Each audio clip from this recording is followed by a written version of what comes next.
Good morning and welcome to the little apartment on the prairie. I thought this morning I'd talk a little bit about the importance of community, and I think it's important for everyone.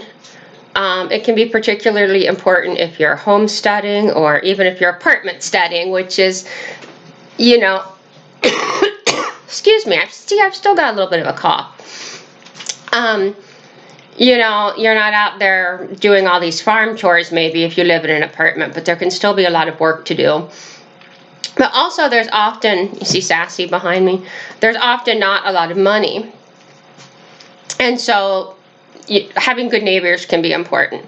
And one of the reasons I wanted to move to Nebraska is because people are like really helpful here. And before I moved here, a couple of friends of mine who lived here told me that was because that was like left over from the pioneer days when people were homesteading out on the prairie. You know, you only had a few neighbors within a reasonable distance, walking distance or horse riding distance, whatever. And if you didn't help your neighbors, if there was a fire, if there was an illness, somebody's giving birth, neighbors had to help each other or else you were screwed because there just wasn't, there wasn't a fire department, there wasn't a doctor you could call. Neighbors really had to rely on each other to survive.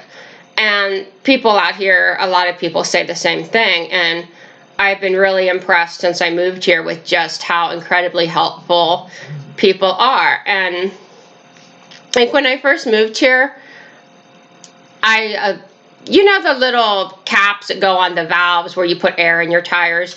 So I got my oil changed and a bunch of work done on my car right before I moved here. And I got here and I realized that none of those valves were on my tires. Every single tire was missing. It had the valve, but not the little cap. And I think when they did my oil change and stuff and filled up the air in my tires, they didn't put the caps back on. So I went to a tire change place and asked, do you sell these caps? Can I buy some? I think I need them. And the guy's like, oh, I'll just give you some. I'll just give them to you. You want black ones or gray ones? And just gave them to me. And then I had some paperwork I had to get notarized, and I went to the bank and I asked them, what they would charge me to notarize the paperwork because I didn't have an account there. And they looked at me like I was weird and said, we don't charge nothing for that. Where I came from, if you didn't have an account, they'd charge you for that service. And it's not just that these people did these, these are minor things, right? But they did them and seemed to think it was strange that I expected to pay for them. And that's just kind of how it is here. Last spring we had terrible flooding and I was so impressed with how people jumped in to help. Like, it made me feel proud to be a Nebraskan, and that was a feeling that I'd never really had that feeling of being proud to live in Ohio or even really proud to be an American. Not that I was ashamed to be an American. Well, maybe there have been a few times, but, it just that sense of really pride, this is a group of people I'm really proud, really pleased to belong to. I'm honored to belong to. These are fabulous people.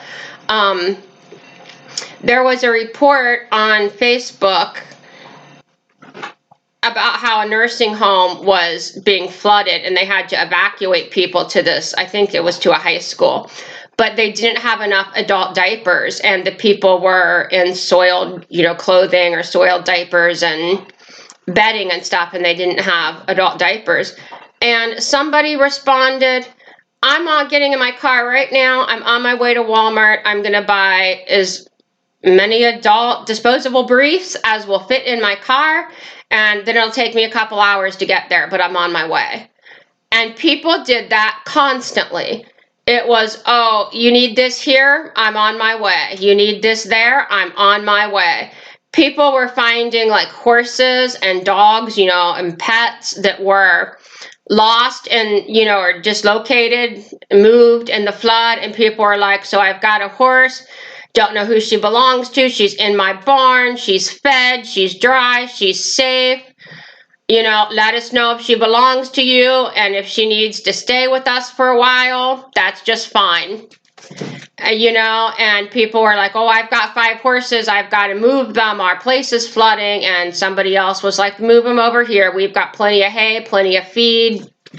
It was just incredible. Anyway, so that's the kind of community that I see where I live now, and I really like it.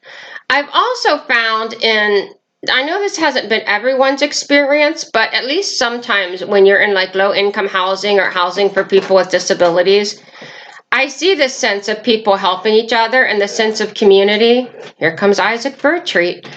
And I think it's partly because people really need each other. Like a lot of people don't drive or don't have cars. If you're going to get anywhere, you need neighbors who will help give you a ride, neighbors who will help you do other things. And I see that here.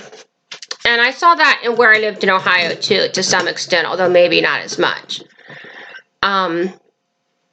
And it's just really important. And I know in a lot of places, the norm is people don't even know their neighbors' names. And I've lived places like that. I lived in parts of Ohio that were like that. Really, it was when I moved into low-income housing, excuse me, for people with disabilities that I saw some of that change. And I put a lot of effort into really getting to know my neighbors and fostering a sense of community, because it doesn't always happen naturally. And a lot of us haven't grown up that way. We've grown up with, where maybe you wave at your neighbors when you see them outside, but you don't necessarily even know their names, and you don't talk to them. You don't ask them for help. You don't rely on them for things. So like where I live now, about a year ago, my coffee maker broke, and this was obviously a big problem. So I went to Walmart and I bought a new coffee maker, and I didn't have a lot of money, so I bought a really cheap one. You can see it there behind me. Well, I thought it came with one of those like reusable filter baskets. I'm not sure why I thought that, but I did. And when I got home and unpacked it, I saw I was wrong. And so I was able to order one on Amazon, but it wasn't going to arrive for 2 days, which meant I was going to need coffee filters for 2 days. And I just didn't want to go to the store. The weather was bad, for one thing, but I didn't want to buy a whole package of coffee filters if I was only going to use 2 of them. So I went door to door in my apartment building looking for someone who had coffee filters. The first 2 people I asked didn't have coffee filters.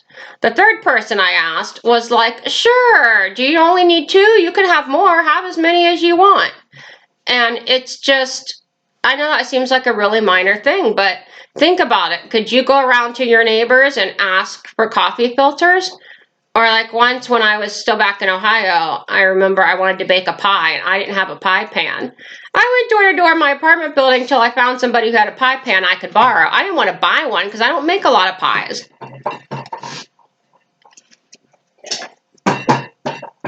Morning medication time. I found one older lady who was like, yeah, I've got like 4 pie pans. Just take one and you can keep it. You can have it.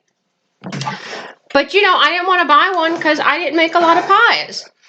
And so I really like living in a place where you can, you can borrow something like that. You don't necessarily have to buy it. And if you need, 1 egg, you don't necessarily have to go to the store and buy a dozen eggs. You can ask a neighbor, hey, can I get an egg? And I feel like that's so important. It provides this measure of support, and you don't have to worry about certain things, and your neighbors have your back. And this is something I'd wanted to talk about for a while, but especially now that I think we're looking at going into kind of some hard times. I mean, my downstairs neighbor went to Walmart last night, and the nearest Walmart for me is about 45 minutes away. And she was like, there's no milk. There was no toilet paper. There was no Tylenol. There were all these things that weren't there. And I was not surprised because, I saw this coming, but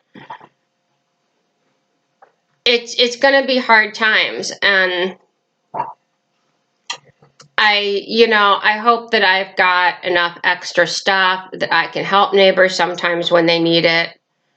And I think that just having that sense of community is going to be really, really important. So I'm wondering, how do you all, what's the community, the sense of community like where you live? Do you know your neighbors? Do you know their names? Would they give you a coffee filter if you needed one? Do you have a neighbor you could borrow a pie pan from if you needed it? And if you don't, is that something that you want? Do you think that's important? Let me know what you think down in the comments. Don't forget to give this a thumbs up and subscribe. Everybody, please have a good day.